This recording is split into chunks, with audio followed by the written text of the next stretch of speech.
Hello everyone. आज का जो वीडियो है वो कोई मोटिवेशन या नीट के रिलेटेड टिप्स पे बेस नहीं है।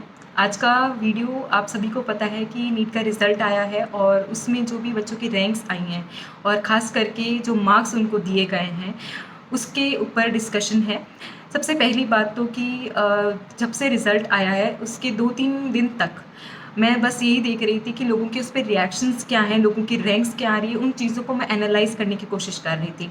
और जितना मुझे समझ में आया है, एक ही सेंटर से 6 जने, एक ही सेंटर से 6 जनों की 720 में से 720 आ रहे हैं, जो कि हाईली इम्पॉसिबल कह सकते हैं और ऐसा पॉसिबल हो ही नहीं सकता, क्योंकि ऐसा नहीं हो सकता कि एक ही रूम में जो है सारे टैलेंटेड बच्चे बैठे हैं। और दूसरी बात, जिस हिसाब से इन्होंने ग्रेस मार्क्स दिए हैं, ये कह रहे हैं कि इन्होंने नॉर्मलाइजेशन करके दिया है, जो भी मेथड से दिया है। पहली बात तो आपको वो मेथड शेयर करना चाहिए। एंड इवन आप ग्रेस मार्क्स दे भी रहे हैं तो उन बच्चों का क्या जिन्होंने पूरी साल मेहनत करी है। आप 600 वाले को 720 तक पहुंचा रहे हैं ग्रेस मार्क्स देके। इतना कितना ग्रेस मार्क्स दे दिया। मैं एमबीबीएस कर रही हूँ, हमारे भी इतना ग्रेस मार्क्स इवन कोई बॉर्डर पे भी होता है, इवन बोर्ड्स में भी अगर हम देखें ग्रेस मार्क्स दिए जाते हैं। बट ये कौन से ग्रेस मार्क्स हो गए कि 600 से सीधा 720 आ रहे हैं उस बच्चे के। तो ये तो कहीं से भी मतलब आप जस्टिफाई नहीं कर सकते। और उसके बाद कई जगह ऐसी न्यूज़ आ रही है कि पेपर लीक हुआ है। बिहार पटना, मैंने न्यूज़पेपर में पढ़ा था कि वहाँ पे पेपर लीक की खबरें आ रही हैं। हालांकि हो सकता है कि वो डिनाई कर रहे हैं कि ऐसा कुछ नहीं हुआ है, पेपर लीक नहीं हुआ है। बट न्यूज़ के अकॉर्डिंग तो बिहार और पटना जो है, पुलिस वालों ने बताया कि हमने अरेस्ट किए हैं पेपर लीक में केसेस। तो फिर आप उस पर कार्रवाई क्यों नहीं कर रहे? तो आप एक तो पेपर लीक हो गया वो चीज़, प्लस आप ग्रेस मार्क्स दे रहे हैं। आप टाइम को टाइम के साथ कंपनसेट कर सकते हैं। आप उसे ग्रेस मार्क्स दोगे तो उन बच्चों का क्या जो डिज़र्विंग थे। मेरे खुद के पहचान में कई ऐसे हैं जिनके 650 655 आ रहे हैं और उनकी भी मैं कोई गारंटी नहीं दे सकती कि उनको भी कॉलेज मिलेगा। तो ऐसे बच्चे जो एकदम बॉर्डर पे हैं, उनका सोचिए आप, उनको उनको कैसा लगेगा। उन्होंने पूरा साल मेहनत करी है। कुछ बच्चे 1 साल मेहनत करते हैं, कुछ बच्चे 2 साल, कई बच्चे ऐसे हैं जिन्होंने 4-4 ड्रॉप्स लिए हैं ये सोच के कि इस बार उनका हो जाएगा।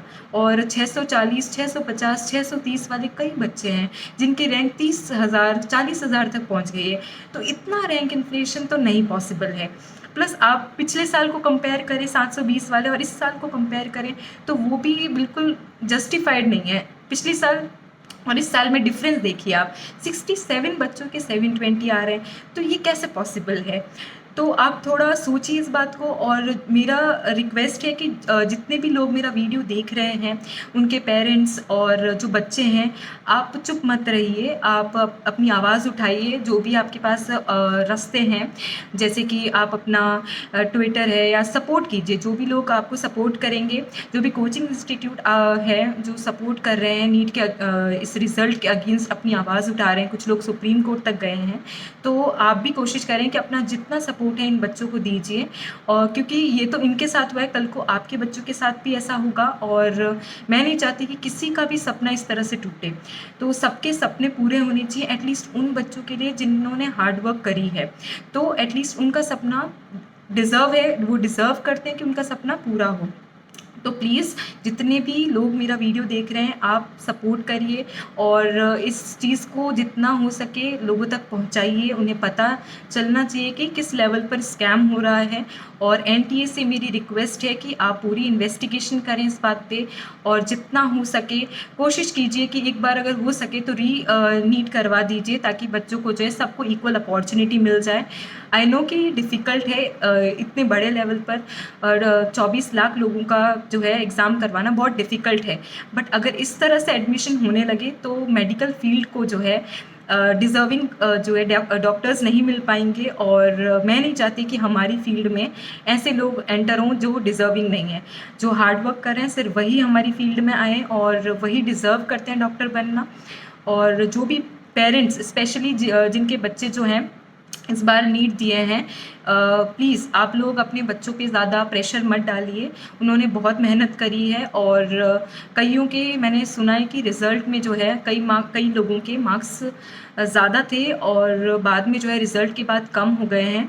तो प्लीज़ अगर आपके ऐसा भी कोई इश्यू आया है तो आप अपने जो स्कोर कार्ड जो आंसर की के साथ आपकी OMR स्कैन होकर के आई थी, आप उसको एक बार देखें और उससे कंपेयर करें।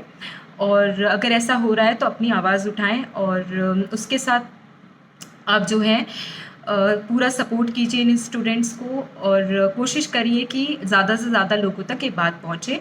मेरा सपोर्ट आप लोगों के साथ है और मैं भी अपनी तरफ से पूरा ट्राई करूँगी जितना मुझसे हो सकेगा कि इस बात को ज़्यादा से ज़्यादा लोगों तक पहुँचाऊँ। Thank you.